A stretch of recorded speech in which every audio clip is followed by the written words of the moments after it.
95% de ce que nous faisons chaque jour dépend de nos habitudes. Si vous n'atteignez pas vos objectifs financiers ou personnels, ce n'est pas par manque de chance, c'est à cause de votre système.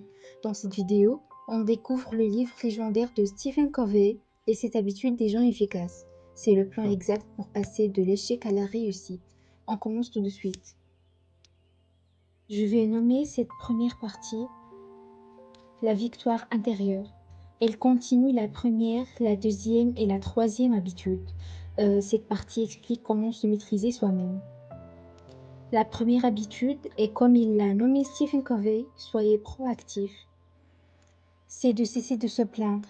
Les gens réactifs blâment l'économie, la météo ou leur patron.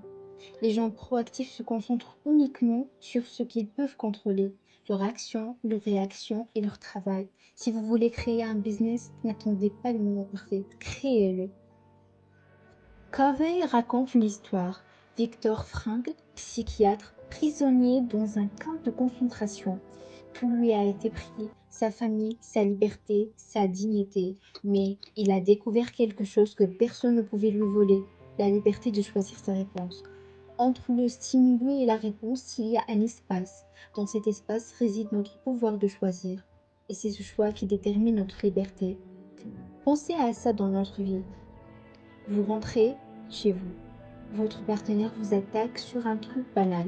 Vous avez le choix. Réagir, vous défendre, monter le ton, ou prendre un souffle, écouter, choisir la réponse qui construit, pas celle qui détruit.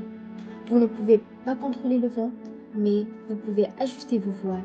Et les voiles, c'est votre réponse à chaque fois. La deuxième habitude, c'est sachez dès le départ où vous voulez aller. Imaginez que vous construisez une maison sans aucun plan. C'est ridicule, n'est-ce pas?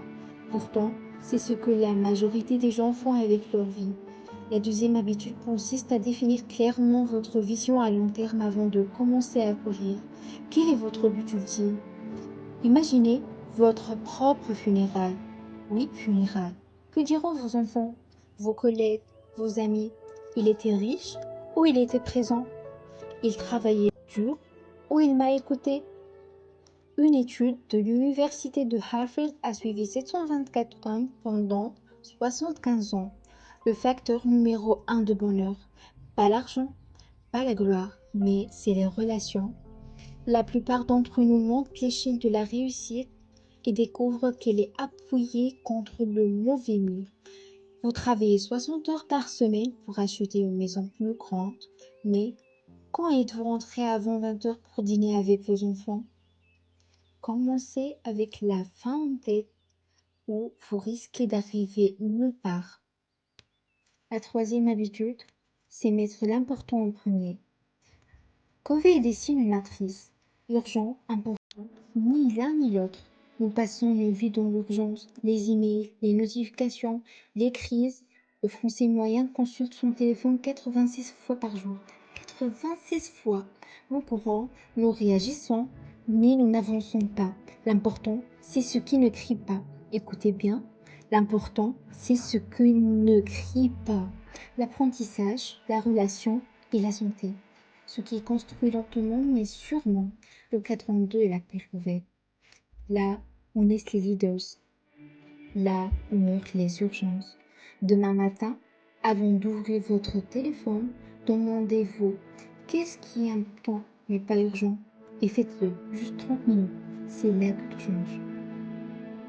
On passe maintenant à la deuxième partie, c'est la victoire publique. Elle contient les habitudes 4, 5 et 6. Cette partie explique comment réussir avec les autres. Alors on est pour la quatrième habitude, c'est penser gagnant-gagnant. Le monde n'est pas un gâteau fini. Si je prends une part, il n'en reste pas moins pour toi. Covey dit que l'abondance mentale est le début de la vraie réussite. Il y a assez de succès pour tout le monde, assez de lumière, assez de place. Pensez à votre dernier conflit au travail.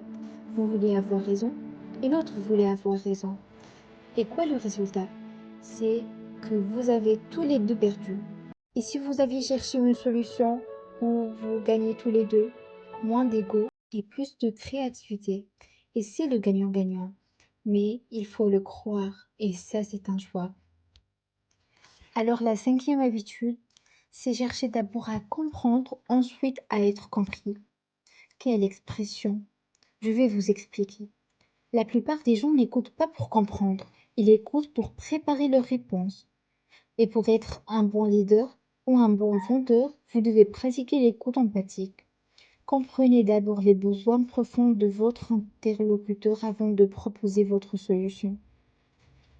La vérité, c'est que la plupart de nous écoutent pour répondre, pas pour comprendre. Nous préparons notre réplique pendant que l'autre parle. Quand votre enfant pleure après une dispute, vous dites: Arrête de pleurer, c'est pas grave. Mais pour lui, c'est grave. Et il sent que vous ne comprenez pas. Mais il y a une magie dans l'écoute vraie. Quand quelqu'un sent qu'il est entendu, quelque chose se débloque. Covey dit: le cœur humain a soif d'être compris. Donnez-lui cette soif avant de demander quoi que ce soit. Je ne veux pas perdre de temps sur les petits détails, mes amis. C'est pour ça que je vous donne le nécessaire.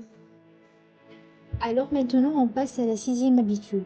C'est profiter de la synergie. Covey dit 1 plus 1 peut faire 3 ou 10 ou même 100. Pensez à votre équipe au travail. Le perfectionniste, l'optimiste, le réaliste. Chacun pense que les autres sont trop extrêmes. Mais quand ils collaborent vraiment, le perfectionniste pousse la qualité, l'optimiste pousse l'ambition et le réaliste garde les pieds sur terre. Et ensemble, ils créent ce qu'aucun ne pouvait créer seul. La diversité n'est pas une menace, mais c'est une opportunité. Alors, on passe maintenant à la troisième et la dernière partie. Je les appelais le renouvellement. Elles contiennent la septième et la dernière habitude. Cette habitude, c'est aiguiser la scie. Vous ne pouvez pas couper un arbre avec une lame émoussée. Et vous ne pouvez pas réussir avec un corps épuisé. Un esprit vide, un cœur fermé. Combien d'heures avez-vous dormi cette semaine? Combien de pages avez-vous lu? Combien de minutes avez-vous passé sans écran? Aiguiser la scie, c'est prendre soin de soi. Corps, esprit, cœur, âme. Ce n'est pas du temps perdu, c'est de l'entretien. La scie qui coupe le plus est celle qu'on aiguise le plus. Et vous, quand avez-vous aiguisé votre scie pour la dernière fois? Et pour conclure, ces habitudes ne sont pas des astuces, mais ce sont des principes. Ne sont pas des techniques, mais ce sont des vérités. Covey ne promet pas la facilité, mais il promet la profondeur. Et dans un monde qui court après le rapide, peut-être que la profondeur est la vraie vitesse. Si vous voulez découvrir d'autres livres qui changent votre vie, abonnez-vous à The Bibliomind, un nouveau résumé chaque mardi et vendredi. Et merci beaucoup, à la prochaine vidéo.